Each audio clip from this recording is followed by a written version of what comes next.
Today's topic is something that I take very seriously with how I present it to thousands of people who tune in and listen to this message daily, so I have a responsibility to make sure I don't speak ill of the deceased.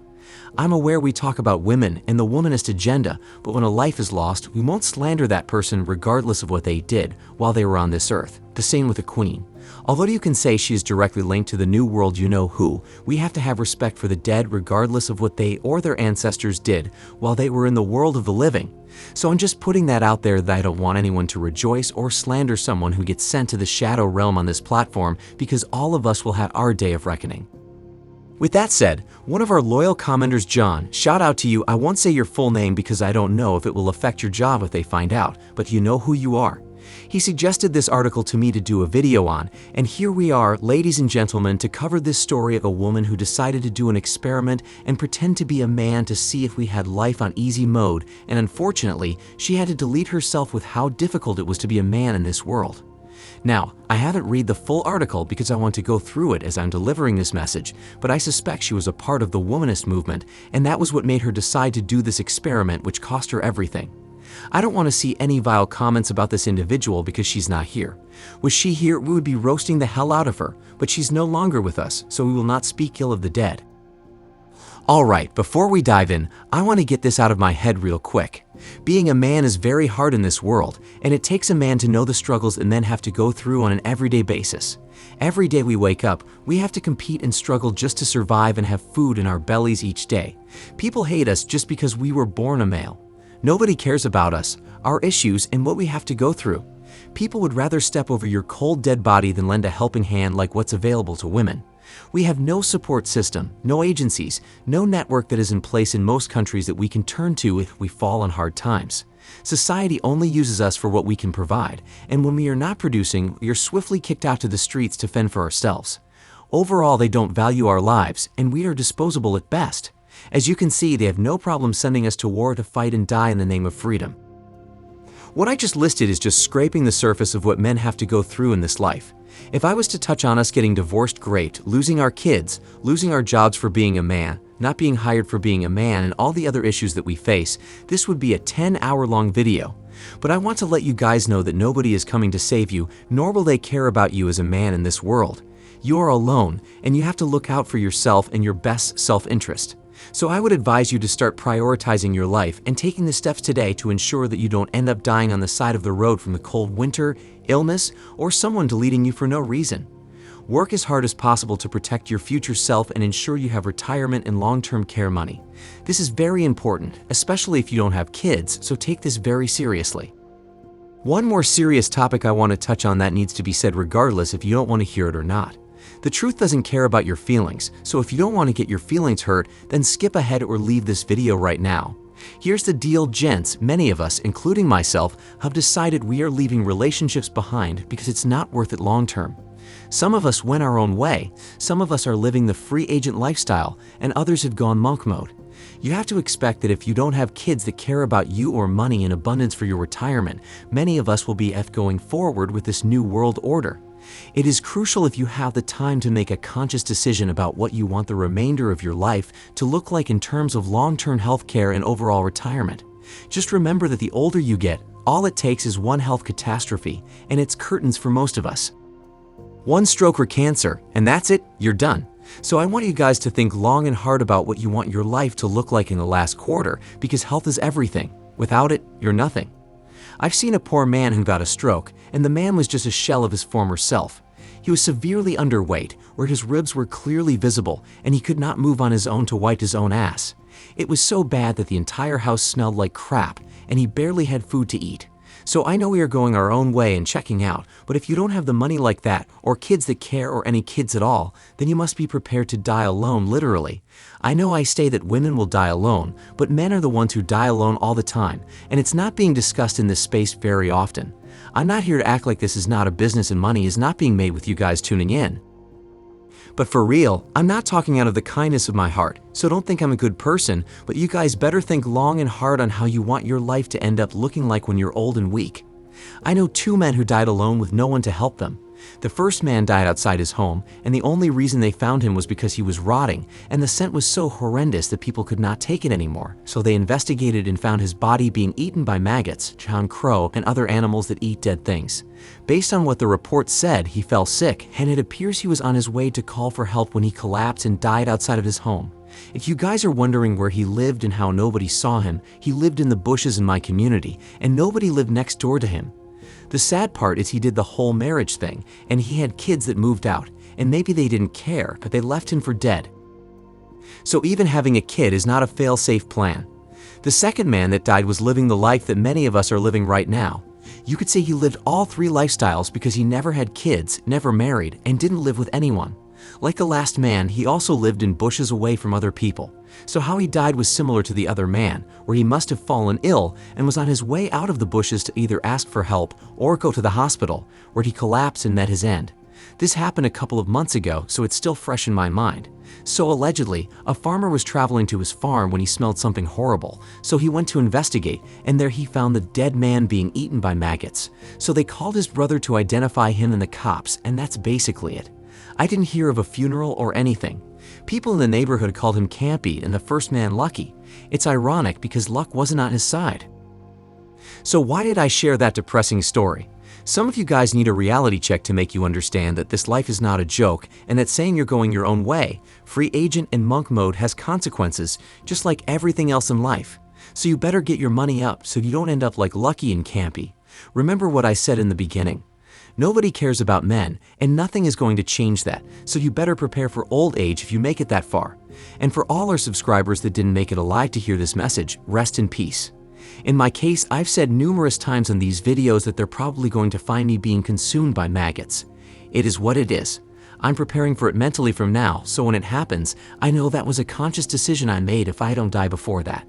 It's a heady topic, but you guys need some perspective on life so you can make the best decision for your life going forward. What happened to those two men can happen to any one of us, so keep that in mind the next time you say you're going your own way, free agent lifestyle, or monk mode. If you're not willing to die a horrible death, figure out another strategy or lifestyle that can work for you. But my advice would be to get your money up and hire someone to take care of you that won't poison or delete you to get some money. Alright, I know it's depressing, but the new world you know who won't give a damn about you, so you better prepare for the worst. Now is not the time to carry any dead weight either, so I still would not advise you to get into a relationship. Now is the time to get as much money as humanly possible and prepare for this economic meltdown. Tap the like button if you appreciate the real-world perspective many YouTubers in this space are too afraid to touch on. As the like goal, I want to see more than 300 likes on this video. Alright, now is the time to dive into the article, and I'll say a few things here and there. So this article is by Evie Magazine, and the title is Woman Who Pretended to Be a Man Dies by Assisted Self-Deletion Years After Realizing How Difficult It Was to Be One. Alright, let's dive into it. Journalist Norah Vincent, an author of Self-Made Man, wanted to experience life as the opposite gender so she could write about it. She was a part of the Skittles community, not a transformer, but her inquisitive nature made her curious about gender and identity. In 2003, she hired a makeup artist to help her paint stubble on her face to match her short, dark hair. She worked out to build the muscles on her back, wore rectangular framed glasses, and strapped her breasts against her chest. And with the help of a Juilliard vocal coach, she was even able to train her voice to sound more manly. Norah Vincent was determined. There was no stopping her from switching genders, but what she found in living life as the opposite sex wasn't male privilege. Instead, Vincent learned what it was like to be at an incredible disadvantage. Her inquisitive nature made her curious about gender and identity. For 18 months, Norah pretended to be a man under a new name, Ned. She did manly things and joined a bowling league, a Roman Catholic monastery, and an awareness group for men. She went to strip clubs and dated women. She even worked in a male-dominated industry. But despite these adventures, Ned didn't feel alive, free, or fluid. In fact, Ned was wearing Norah down, and she began to fall into a deep depression. Alright, gents, for some reason, women think we have life on easy mode and we are privileged, but they don't know how good they have it. I'm aware that both men and women have challenges.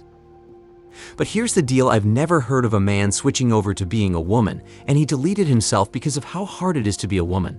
Unless there is evidence that contradicts this assessment, then I will be the one to say men had it way harder in this life than women. Period. It's not even close to the amount of disadvantage that we have compared to women. This is the truth that we have to acknowledge, and it has to be said. Most women in this Western world are where they are because of themselves. They chose the struggle. The struggle didn't choose them. Besides their upbringing, which is out of their control, and the abuse that was done to some of them, many women chose to give their best years to men who had no intention of taking care of them. Many of these women ignored good men that would have made life easier for them, so I don't want to hear the BS.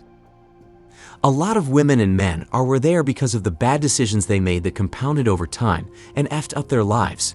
Knowing that, I can't feel sorry for women and men that put themselves in the struggle. Some of these women were married to decent men and they thought they could level up and do better, so they divorced their husbands and destroyed the family's wealth, only to fall right into struggle years later. Women are their own worst enemy, and that's just the bottom line. They would rather take advice from someone struggling or tell them what they want to hear and leave their man for greener pasture. So I really don't care about what happens to most women who destroy their lives and those around them. Like Coach Greg Adams always say, you chose the struggle. The struggle didn't choose you. Let's continue. I suspect people will go into this thinking, oh, it's written by a let's be honest, she's going to be male bashing all the way down the line, Norah said during a phone interview. But my experience was one that made me feel very vulnerable and made me feel a lot of pain and difficulty. While all of us in the post-womanist movement are convinced that women have always had it worse and men have always had it better, it took me stepping into their shoes to realize that that's not true at all. My experience was one that made me feel very vulnerable and made me feel a lot of pain and difficulty. Norah's immersive journalism was anything but empowering. She felt alone and defeated as Ned. Men are suffering, Norah said. They have different problems than women have, but they don't have it better. They need our sympathy, they need our love, and they need each other more than anything else. They need to be together. There you have it, gents. If she hadn't stepped in our shoes, she would not have known how tough men have it. Not only that, she didn't get divorced straight to kingdom come. She didn't have her kids stolen from her. She didn't have all of what she worked hard for taken away from her. And she didn't get thrown in the gulag or become homeless because she couldn't afford child support. Can you imagine what would have happened if she got the full experience of being a man? She was alright before when she was a woman, but the moment she made the switch, her world turned upside down, leading her to delete herself. And this is what we men have to go through every day of our lives. Most of us start losing the moment we get pushed out or cut out of our mother's womb, and every day after that, we're just losing and getting beaten and battered day after day. And the worst part is no one gives a crap if we're alive or dead. That's the cruel truth of men, and she only had to live a sliver of that for a short period of time, and she couldn't handle it. Sad, but that's just life. Men have it harder than women. Her experiment can be used as a reference point to prove this. As a woman, she was alright for over 3 decades, and it only took 18 months of pretending to be a man to break her. Let's continue.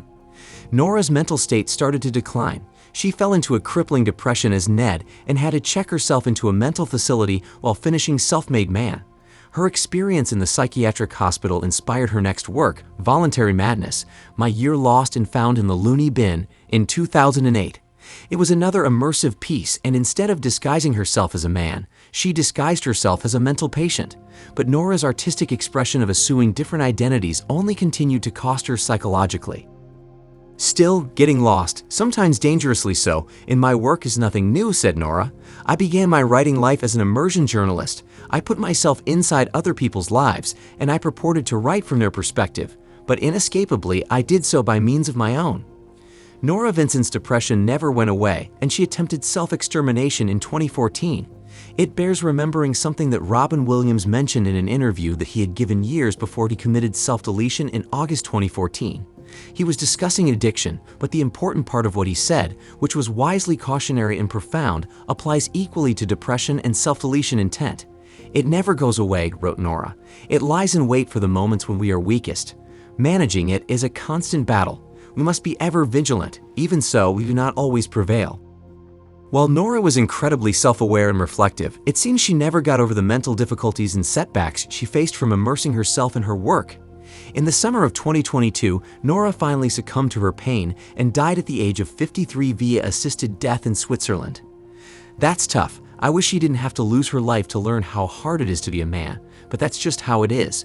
And shout out to all the men facing hell on earth every day and still pushing through and dealing with life's challenges. Don't give up because men don't have that luxury. And if you ever feel like you want to self-delete or you can't handle the depression you're experiencing, go out and seek professional help. As I said earlier in the video, you have to look out for yourself because nobody will do it for you. Let's wrap it up. Closing thoughts. Male privilege in the modern era is a myth. In 2010, it was found that 70% of homeless individuals were men. Men are 4 times more likely to commit self-termination than women. Men make up 80% of all murder victims worldwide. Men make up just over half of the workforce, and yet they make up 90% of all workplace fatalities. Like Norah was saying, men are in pain, and postmodern womanism refuses to acknowledge their suffering. It's unfortunate that Norah had to figure this out the hardest way possible, and I hope we can all find a way to help her rest by finally helping men to heal. Yeah man, sad, but it's a lesson for all men that shows you you're not alone in the suffering. I'm with you guys too, and a lot more men have to wake up every day and struggle their way to their version of peace, quiet, freedom, and occasional happiness. I'm glad to get the opportunity to help you guys while I still can and for however long we have left on the platform. But if there's anything to take away from my message, that would be to live your life on your terms and live the best life you can while you are here. You don't have to be rich or super successful. You can be an average everyday man that is just doing his best out here and still live a good life, so never forget that. Get as much money though, before the elites take it all for themselves. Share the video with a man that really needs this message and consider leaving a donation. PayPal and Cash Apps are both linked in the description box below. And if you want to learn why men are going their own way, then click the video on the screen right now to get this information.